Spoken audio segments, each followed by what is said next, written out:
말씀 에베소서 4장 11절에서 16절 말씀입니다. 신약성경 314면입니다. 에베소서 4장 11절에서 16절입니다.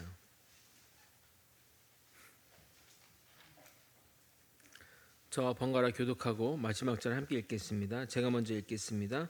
그가 어떤 사람은 사도로, 어떤 사람은 선지자로, 어떤 사람은 복음 전하는 자로, 어떤 사람은 목사와 교사로 삼으셨으니 이는 성도를 온전하게 하여 봉사의 일을 하게 하며 그리스도의 몸을 세우려 하심이라. 우리가 다 하나님의 아들을 믿는 것과 아는 일에 하나가 되어 온전한 사람을 이루어 그리스도의 장성한 분량이 충만한 데까지 이르리니 이는 우리가 이제부터 어린아이가 되지 아니하여 사람의 속임수와 간사한 유혹에 빠져 온갖 교훈의 풍조에 밀려 요동하지 않게 하려 함이라. 오직 사랑 안에서 참된 것을 하여 범사에 그에게까지 자랄지라. 그는 머리니 곧 그리스도라. 그에게서 온몸이 각 마디를 통하여 도움을 받음으로 연결이 되고 결합되어 각 지체의 분량대로 역사하여 그 몸을 자라게 하며 사랑 안에서 스스로 세우느니라. 아멘. 코로나를 겪으면서 유명해진 단어 가나안 성도라는 말을 여러분은 들어보셨습니까? 무슨 의미일까요? 구약적 의미에서 가나안 땅을 찾아 광야길을 걸어가고 있는 하나님의 백성을 의미하는 말일까요? 물론 구원받은 백성으로서 모두가 믿음의 힘든 싸움을 해야 한다는 점에서 아예 틀린 말은 아니지만 안타깝게도 그런 의미가 아닙니다. 가나안을 거꾸로 하면 안나가인데 가나안 성도는 예수님을 믿지만 교회는 안 나가는 성도를 말합니다. 교회를 안 나가는 성도라는 말이 과거에는 상상도 할 수 없는 개념이었으나 요즘에는 전혀 어색하지 않은 말이 되었습니다. 그리고 그 가나안 교인의 수가 점점 증가하는 추세라고 합니다. 게다가 요즘에는 워낙 방송통신이 발달하고 네트워크가 발달하여 굳이 예배당을 가서 예배를 드리지 않더라도 케이블 방송을 켜서 설교를 듣고 예배를 드리고 심지어 계좌이체를 통해 헌금도 할 수 있는 시대가 되었습니다.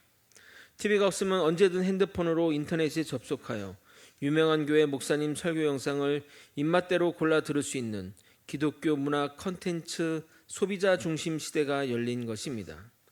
과거에는 담임 목사의 설교를 듣기 싫어도 죽기 살기로 들어야 했던 시대를 생각하면 상점벽해와 같은 변화가 일어났다고 하겠습니다. 점점 사회적 관계를 맺기에 지친 사람들, 지역교회에서 대인관계나 돈 문제, 지나친 섬김 및 헌신의 강요, 세상과 다를 바 없는 교회의 모습에 상처받은 영혼들이 처음에는 교회를 이곳저곳 옮겨다니다가 결국에는 교회를 나가지 않기로 결정하고 지역교회를 출석하지 않는 사람들이 늘어나고 있습니다. 속칭 가나안 성도들의 현 실태를 우리 지역교회와 그 교회에 속한 성도들은 어떻게 바라보아야 할 것인가요? 오늘 여러분과 무교회주의에 대해 살펴보도록 하겠습니다. 아니 그런 주의도 있나요? 하시겠지만 나름 역사가 깊은 집단이라 하겠습니다. 이단이라 하기에는 조금 애매한 면이 있지만 어찌되었든 비성경적인 가르침을 주기에 조심해야 할 것 같습니다. 특히 지금 시대에는 더욱 그러하다 하겠습니다. 오늘은 왜 가나안 성도들이 늘어난지 원인을 살펴보고 무교회주의의 역사와 문제점 그리고 성경의 관점을 말씀드리도록 하겠습니다. 오늘도 깨달음과 은혜가 넘치기를 예수님의 이름으로 소망합니다. 전도를 하다 보면 한 번도 교회를 다녀보지 못한 사람보다 교회에서 상처받고 떠난 사람들을 은근히 많이 만나게 됩니다. 최근에 기독교 인구가 많았다가 줄었다 하는 것은 있던 사람이 갑자기 증발해 버린 것이 아니라 이러한 현상을 반영해 주는 통계라 할 수 있습니다. 그들은 난생 처음 복음을 들어보지 못했던 사람보다 교회와 복음에 대해 더욱 완강하고 더 냉혹하게 전도를 거절합니다. 이러한 점에서 우리는 이러한 가나안 성도들이 왜 교회를 거부하는지 들어볼 필요가 있습니다. 첫 번째로 가나안 성도들은 한국 교회가 지나치게 신앙을 강요한다고 말합니다. 교회를 떠난 사람 중에 모태신앙이 생각보다 다수를 차지합니다. 어릴 적부터 신앙을 지나치게 강요받던 이들이 성인이 되어 자기 결정권을 가지게 되자 교회를 더 이상 다니지 않게 된 것입니다. 이들은 신앙을 폭력으로 받아들입니다. 특별히 그 중심에 구원의 확신이라는 문제가 자리 잡고 있는데 너 구원의 확신이 있니? 오늘 당장 죽어도 천국 갈 자신 있어? 이와 같은 질문을 과하게 받음으로써 스트레스를 많이 받는다고 합니다. 여러분은 여러분의 자녀 또는 손자, 손녀들에게 어떻게 말하고 대하십니까? 결론부터 말씀드리자면 기독교는 강요하는 것이 맞습니다. 처음에는 강력하게 복음에 의해 설득당하는 것입니다. 부모는 자녀를 언약 백성으로 간주하고 복음을 가르쳐야 합니다. 하지만 폭력적 태도로, 위압과 강압으로, 쥐잡듯한 태도로 해서는 안 됩니다. 물론 부모도 인간인지라 사랑의 모습으로 매번 그럴 수 없다는 것은 알지만 예수님은 제자 한 사람 한 사람 대우하실 때 모습을 생각해 보면 답이 나옵니다. 예수님이 믿지 않는 사람들 향해 너 구원의 확신이 있니? 그렇게 살다 죽어서 천국 가겠어? 등의 질문을 하시지 않았습니다. 그리고 구원의 확신을 묻는 것이 아니라 너 구원 받으라 라고 선포하셨습니다. 우리의 역할은 우리 인간이 구원을 받아야만 존재임을 선언할 뿐입니다. 게다가 구원의 확신은 신앙생활 가운데 반드시 갖추어야 할 필수 조건도 아닙니다. 신자에게 있어서 구원의 확신이 있을 때도 있지만 없을 때도 많습니다. 그것은 자기 자신의 상태에 관한 이야기지 하나님의 구원과는 별개의 문제입니다. 제가 자주 말씀드렸지만 구원과 구원의 확신은 전혀 다른 문제라고 말씀드렸습니다. 구원의 주권은 하나님께 있는 것이니 우리의 확신과는 별개의 것이고 또한 구원의 확신은 인간이 느끼는 것이라 주관적일 수밖에 없습니다. 구원의 확신이 있다고 해서 구원받는 것이 아니고 구원의 확신이 없다고 해서 구원 안 받는 것도 아니라는 사실을 명심하셔야 합니다. 구원의 확신만을 지나치게 찾다 보면 구원은 어느덧 하나님의 주권이 아닌 한 개인의 상태, 기분 등에 좌우될 것이며 거짓된 확신 및 고백을 억지로 요구하게 됩니다. 이러한 모습은 구원파의 잘못이라고 말씀드렸지만 정통교단에서도 이러한 실수를 답습하는 데 문제가 있습니다. 억지 고백을 받아내려 하는 모습에 반대하는 사람들이 가난한 성도라면 오히려 양심적이라 할 수 있겠습니다. 적어도 거짓 눈물을 흘리며 자기 상태를 왜곡하지는 않기 때문입니다. 그럼에도 불구하고 가난한 성도가 놓치는 것이 있다면 복음을 수납하는 과정에 있어서 강요와 설득의 과정은 반드시 동반되어야 한다는 점입니다. 기독교 복음은 인간 존재 자체를 부정하는 것이며 세상의 원리와 정반대되는 사상입니다. 죽음의 상징 십자가를 최우선의 가치로 하는 기독교를 믿는다고 했을 때 강요와 설득의 과정이 없다면 우리는 우리의 모든 자존심과 인간의 존엄성을 내려놓으며 십자가 앞에 굴복되는 참된 기독교인이 될 수 없습니다. 가난한 성도들이 교회를 거부하는 두 번째 이유는 기존 신앙인들의 모습에 대한 실망 때문입니다. 여기에는 돈 문제, 사람 사이의 관계 문제가 얽혀 있거나 기존 신앙인들의 삶과 행동의 불일치를 심각하게 경험하고 실망한 경우입니다. 이 중심에는 목회자의 부정도 포함되어 있습니다. 교회 세습, 돈 문제, 성 관련 스캔들 등등 이런 문제를 들으면 누구나 시험이 드는 것은 당연합니다. 교회의 거룩함이 상실되었을 때 교회는 존재 가치 이유가 크게 반감되는 집단입니다. 특히 목회자는 더 거룩하고 더 존엄해야 하는데 그런 기대를 매번 무너뜨리니 교회를 떠나는 것입니다. 같은 목회자로서 정말 죄송한 마음뿐입니다. 요즘 사람들은 교회와 목회자에게 이렇게 말합니다. 이제는 교회가 과거처럼 특별한 이론이나 사상을 가르치는 것을 기대하지도 않는다. 제발 행동이나 똑바로 하면 다행이다라고 냉소적인 말을 내뱉습니다. 무언가를 가르치지 않아도 좋으니 삶이나 제대로 살라는 말입니다. 맞습니다. 우리 기독교인들은 이 땅에서 삶을 제대로 살아야 합니다. 하지만 그 삶을 제대로 살게 해주는 올바른 행동이 나오게 하는 원천에는 성경을 기초로 한 복음적 이론과 사상이 반드시 자리 잡고 있다는 사실도 명심해야 합니다. 단순히 도덕주의, 윤리주의는 예수와 간디의 차이점이 무엇인지 모호하게 만들 뿐입니다. 그러니 참된 기독교인은 자기 검열도 반드시 이루어져야 합니다. 이렇게 단순히 비판만 가하는 가난한 성도들을 보면 자기 자신의 죄인됨에 대해 깊은 인식은 어느새 빠져있는 경우가 대부분입니다. 물론 타인, 특히 권위자로 표현되는 목회자의 실책 등이 걸림돌이 될 수는 있겠지만 과연 그것이 본인의 신앙을 좌지우지할 결정적 요소가 되어서는 안 됩니다. 신앙은 본인과 하나님과의 관계이지 타인이나 목회자가 대신 지어주는 것이 아니기 때문입니다. 본인 스스로 물어보십시오. 나는 남을 비판하고 정죄할 만큼 하나님 앞에서 부끄러움 없는 삶을 살고 있습니까? 교회 안 나가기로 결정 내리기 전에 정말 심각하게 하나님 말씀 앞에서 본인이 그 진노 아래 있는 자라는 그 인식을 해봐야 할 것입니다. 이러한 현실 속에서 가난한 성도라 불리는 일명 무교회주의가 단순히 이 시대만의 문제가 아니라는 것을 집중해야 할 필요가 있습니다. 우리나라뿐만 아니라 전 세계적으로 무교회주의는 있었습니다. 우리나라에서 무교회주의를 주장한 대표적인 인물은 김교신, 함석헌 선생입니다. 이들은 일본 유학 시절 우찌무라 간조라는 일본 목회자에서 영향을 받았습니다. 우찌무라 간조는 평신도와 목회자의 구분이 없는 민주적인 교회를 주장한 사람입니다. 그가 무교회주의를 주장한 이유는 기독교 신앙의 근거는 눈에 보이는 교회, 즉 예배당이 아닌 성서뿐이라고 보았기 때문입니다. 그는 이렇게 말했습니다. 나의 신앙은 예수 그리스도의 십자가 보혈로 말미암아 얻은 구원에 대한 감사일 뿐이다 라고 하면서 그리스도의 십자가만을 강조하였습니다. 또한 기독교 신앙의 유일한 근거는 성서뿐, 교회와 그 관습은 기독교를 담아내는 껍데기라고 했습니다. 어떻습니까? 맞는 말처럼 들리지 않습니까? 얼핏 들으면 성경의 권위를 높이는 말처럼 들리지만 성경과 교회를 반립적으로 보는 태도는 결코 옳지 않습니다. 교회와 관습은 기독교를 담아내는 껍데기에 불과한 것이 아닙니다.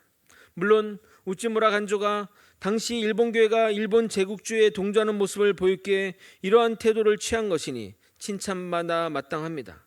그는 일본의 제국주의적 모습에 반대했던 양심 있는 사람이었고 그로 인해 핍박을 받았던 점도 훌륭하다 생각됩니다.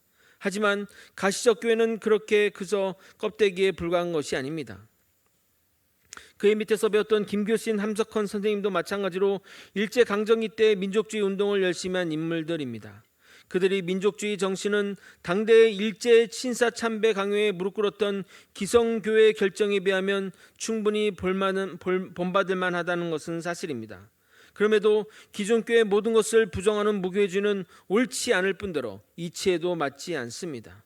왜냐하면 그들이 무교회를 주장하며 모인 공동체도 또한 나름의 교회의 모습을 가지고 있기 때문입니다. 모이기 위해서는 모임의 장소가 필요하고 예배를 드리기 위해서는 순서가 필요합니다. 물론 기존 교회의 오류와 병폐를 극도로 두려운 나머지 형식과 껍데기라 불리는 모든 것을 최소화하였지만 말입니다. 퀘이커교를 들어보셨습니까?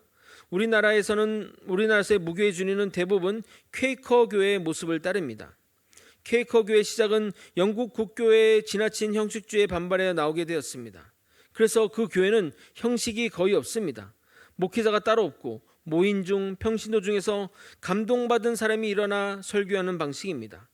그러나 그 사람이 성령의 감동으로 일어선 것인지 자기 내면의 울림으로 일어선 건지 누가 판단할 수 있겠습니까? 상당히 주관적이라 하겠습니다. 무교회주의를 넘어 무형식주의인 퀘이커 교도보다 더 나아간 무정부주의를 주장한 제세례파까지 다 같은 주장을 하는 것을 볼 수 있으니 우리는 이런 것들을 주의에 기울여야 할 것입니다. 그런데 무교회주의라고 해서 모든 교회를 부정하지는 않습니다. 신앙에서는 교회를 두 가지로 나누는데 가시적 교회, 보이는 교회와 불가시적 교회, 보이지 않는 교회로 나뉩니다. 우리가 사는 세상에 있는 교회를 가시적 교회라고 하고 천상에 있는 교회는 불가시적 교회라 부릅니다. 이 교회들의 차이점이 무엇일까요? 가시적 교회는 지상에 있는 교회로서 흔히 가라지라고 표현되는 참 신자가 아닌 자들이 포함될 수 있다는 점에서 불가시적 교회와 다르다 하겠습니다. 그래서 가시적 교회는 지역교회에 소속되어 출석하는 사람들의 모임을 말하는 것이고 불가시적 교회는 우리가 죽어 천상에 가며 다닐 교회이며 구원받은 사람들이 모이는 교회입니다. 무교회주의는 이 중에서 가시적 교회를 부정합니다. 그들은 불가시적 교회만이 참 교회라고 하며 지역교회, 즉 가시적 교회를 아예 무시합니다.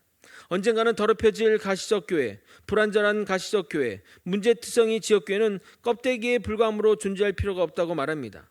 하지만 이러한 태도는 아이를 씻다가 더러워진 목욕물을 버리는데 아이까지 내버리는 것과 마찬가지라 하겠습니다. 사실 그렇게 모인 그들의 모임도 엄밀한 의미에선 가시적 교회와 다를 바가 없습니다. 정말 100번 양보해서 그들의 말마따나 껍데기에 불과하다 할지라도 그 복음이라는 알맹이를 잘 복원하려면 허름한 껍데기라도 필요합니다. 복음은 반드시 교회와 동반되어서 선포되어야 합니다. 교회와 복음은 대치되는 것이 아닙니다. 비록 오염되고 더럽혀질지라도 정화의 과정이 필요한 것이지 전면 부정하고 소멸할 존재가 아니라는 것입니다. 그래서 수많은 종교개혁자, 초대교회 교부들은 한결같이 이렇게 말했습니다. 하나님이 우리의 아버지라면 교회는 우리의 어머니이다. 교회는 우리를 복음으로 낳아주고 길러주는 어머니입니다. 비록 이 교회라는 어머니가 아버지를 떠나 다른 남자와 눈 맞아서 바라났다 했다 치더라도 어머니가 나를 낳아주고 길러줬다는 사실은 부정해서는 안 됩니다. 우리는 이 교회라는 어머니를 적어도 낳아주고 길러주었다는 사실 하나만으로 끝까지 어머니로 인정해야 마땅합니다. 죄송한 표현이지만 엄마는 바람나도 엄마입니다. 오늘 성경 본문은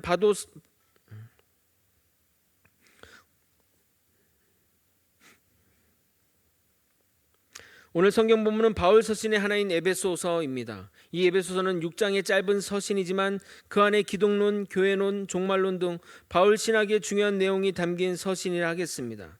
그럼 이 서신서의 수신자는 누구일까요? 바울 서신의 특징 중 하나인 특정 개인에게 보낸 서신인 빌레몬서를 제외하고 모두 교회를 향해 기록한 서신이라는 겁니다. 로마서는 로마 교회 지역에 있는 로마 교회, 고린도 전후서는 고린도 지역에 있는 고린도 교회, 갈라디아서는 갈라디아 지역에 있는 그 지역 교회, 에베소서, 빌립보서, 골로새서 등등 모두가 그 지역 교회가 대상입니다. 그런데 바울은 가시적 교회와 불가식 교회를 분리해서 다른 대상으로 보고 편지를 쓰지 않았습니다. 이 사도 바울은 교회가 무엇이라고 정의하고 있습니까?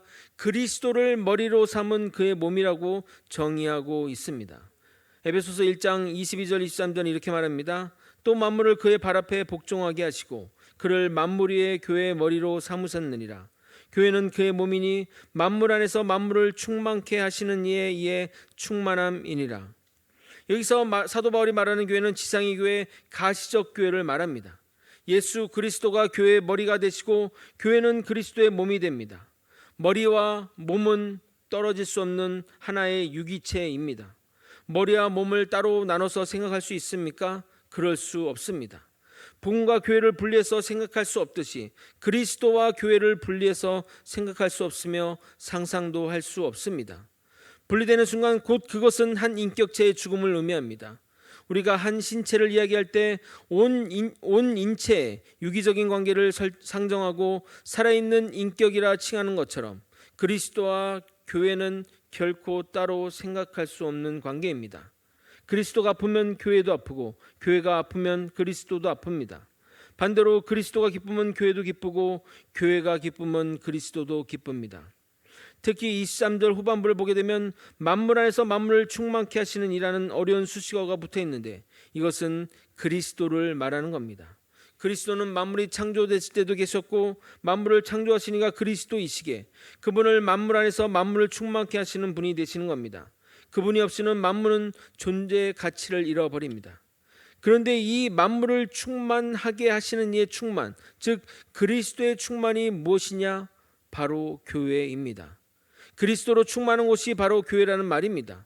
그리스도 없이는 못 사는 존재, 교회 없이는 못 사는 존재, 그것이 교회와 그리스도의 관계입니다.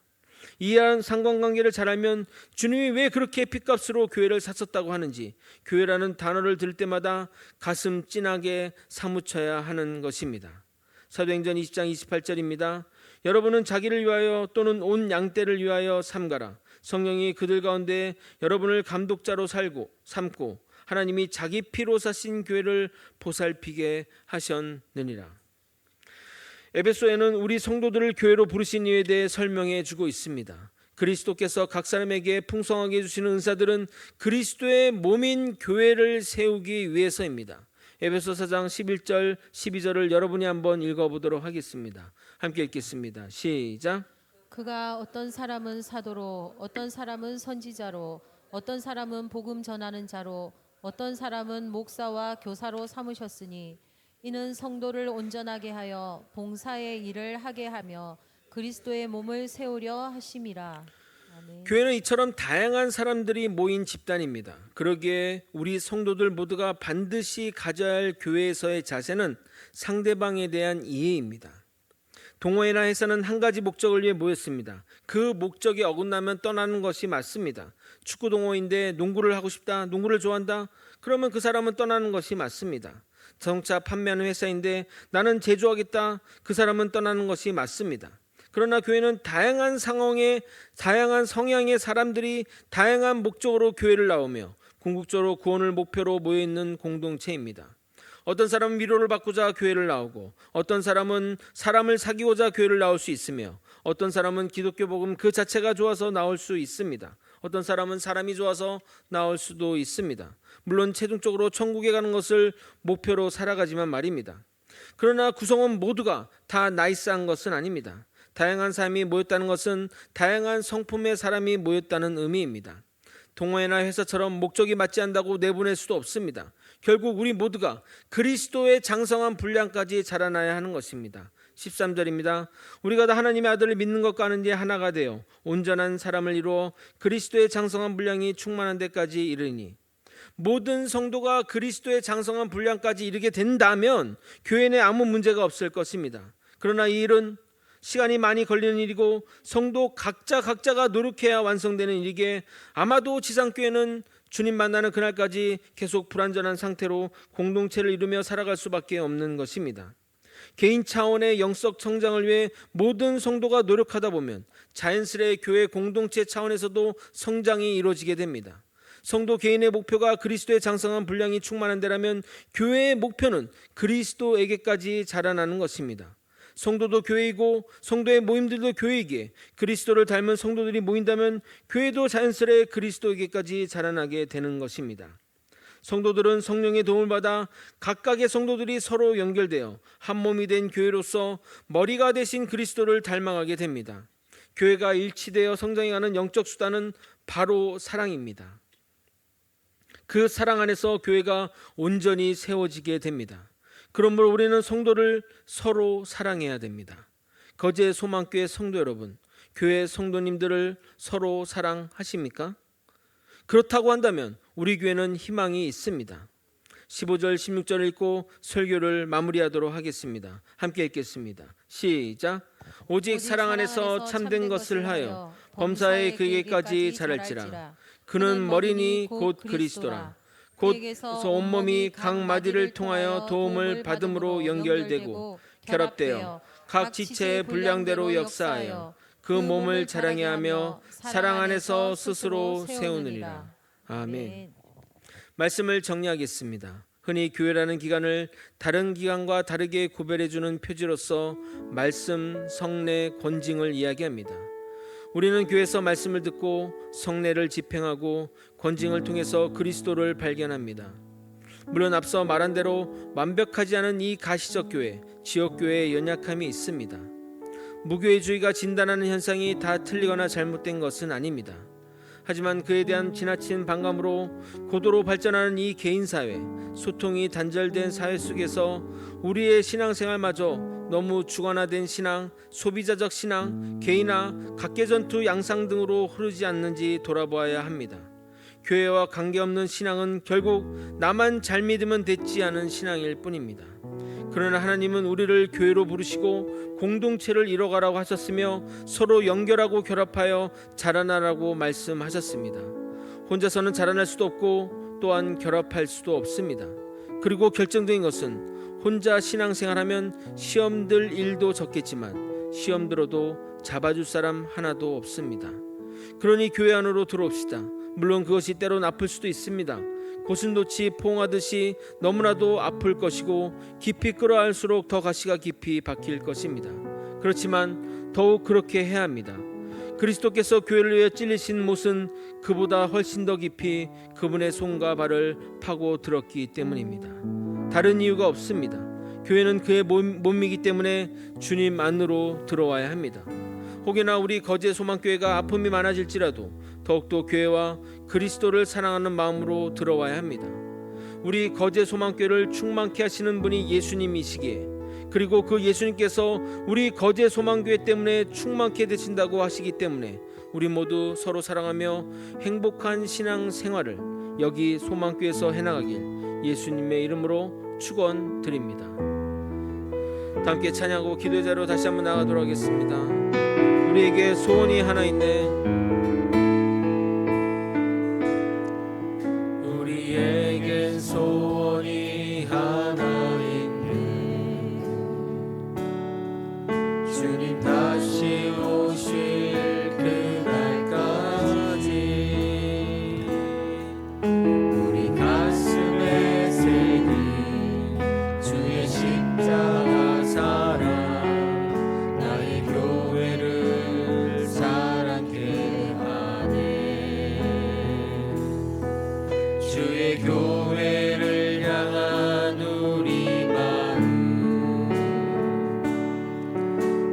고통과 포기와 가난과 고난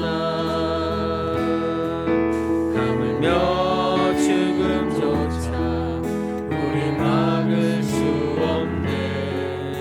우리 교회는 이 땅의 희망. 교회를 교회되게 예배되게 우릴 사용하소서. 진정한 부흥의 날 오늘 임하도록 우릴 사용하 교회를 교회되게 교회를 교회되게 예배되게 우릴 사용하소서. 진정한 부흥의 날 오늘 임하도록 우릴 사용하소서.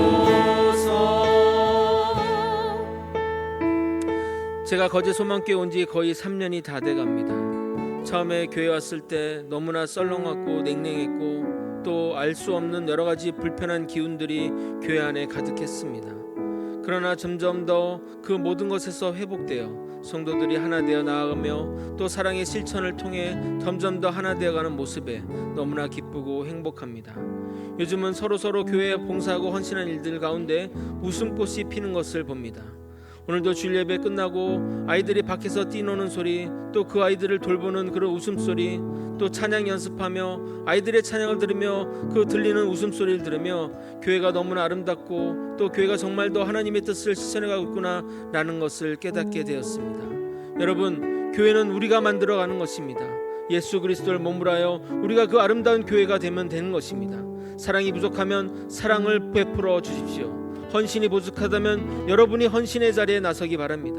그렇게 될 때 우리 교회는 주님의 교회가 되는 것이고 아름다운 교회가 될 것으로 믿습니다. 다 함께 우리에게 주어진 사명들 붙들고 나아가기를 소망하며 주님의 이름 한번 부르고 통성으로 기도하시겠습니다. 주여!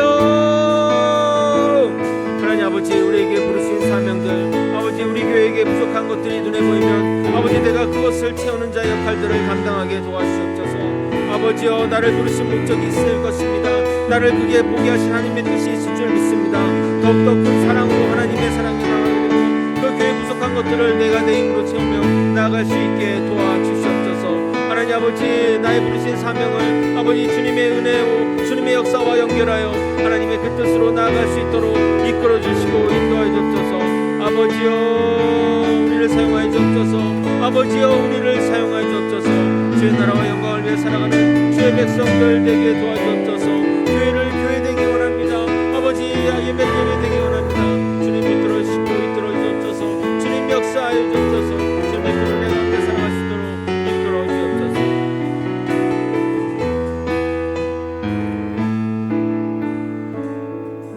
교회 내에 부족한 것이 보인다면, 그것이 내 눈에 보인다면 그것을 채우는 걸로 하나님이 부르셨다 생각하고 그것들을 채우는 길로 나아가는 자가 되게 도와주시옵소서.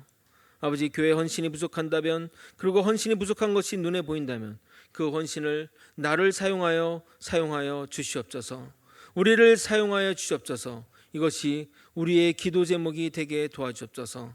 그래서 아버지, 우리 교회가 정말 사랑으로 넘치고 성도들을 아끼며 서로 보듬어안는 그런 공동체가 될 수 있도록 인도하여 주시옵소서.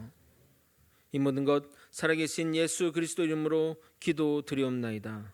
아멘. 지금은 우리 구주 예수 그리스도의 은혜와 우리 하나님 아버지의 크신 사랑과 성령 하나님의 감동감화 교통 역사하시는 귀한 은총이 교회를 그리스도의 몸으로 여기며 그 주님 안에 거하며 살아가는 믿음의 성도님 머리 위에, 그리고 거제 소망교회 위에 이제로부터 영원히 함께 있을지어다. 아멘.